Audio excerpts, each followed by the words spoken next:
Hello friends, Bella here with Frederick CUUPS with a short video about preparation for our upcoming Litha ritual on Saturday night, June 20th at 7 p.m. This ritual is very much based on the elements, and I have noticed since our world has moved online and we're no longer meeting in person, I have started to use portable altars. This teak tray is very nice because it has handles and I can take it up off the dining room table, move it someplace else, and maybe keep the ritual, the altar, active for a day or two, even though the ritual itself is over, and that's kind of nice.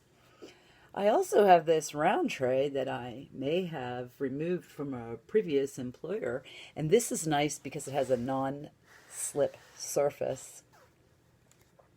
Whatever tray you have is fine. I also sometimes use this breakfast tray because it has legs and I can lift it up.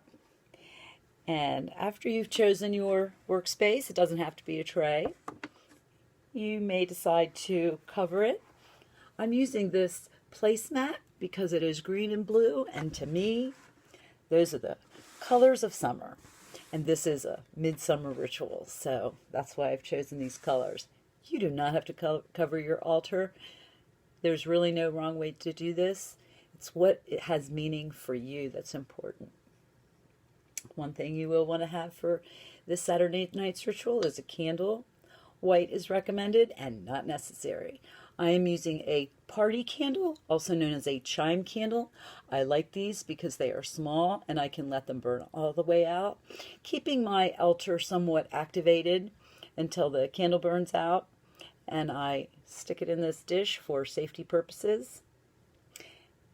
And we will all be lighting our candles at the same time Saturday night.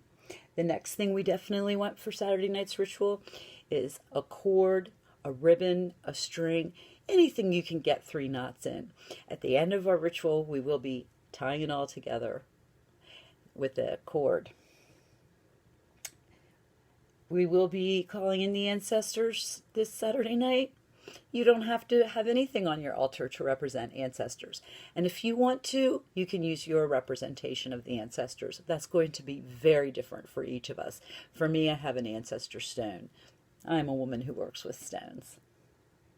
Okay, so the elements, which are really important this weekend, we're going to be working with the elements, and we're going to be holding our hands for a period of time over our representation of the elements. I'm going to start with earth.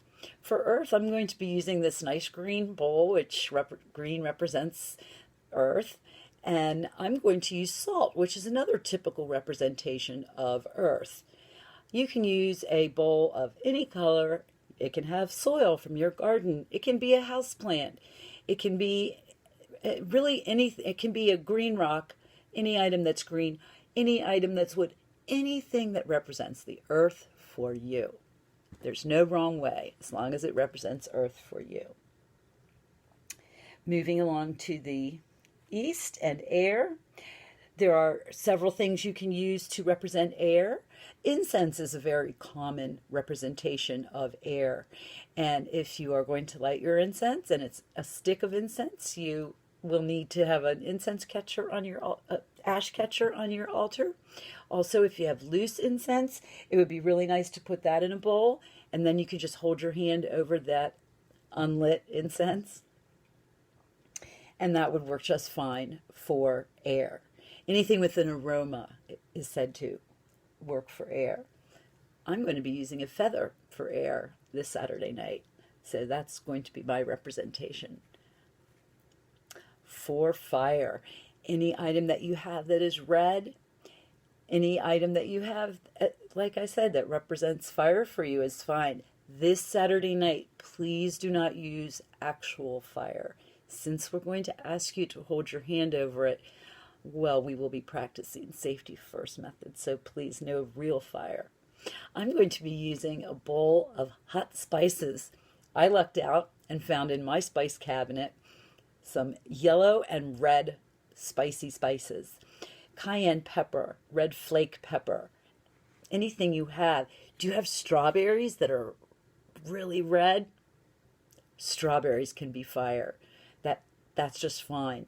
Any representation of fire, it's fine, will work fine as long as it represents fire for you.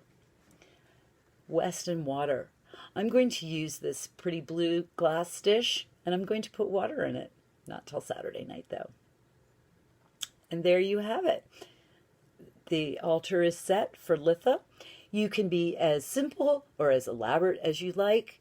For me, I'm going to also add freshly cut mint from my garden, which really, the aroma brings out the feeling of summer for me, and some flowers from my front garden.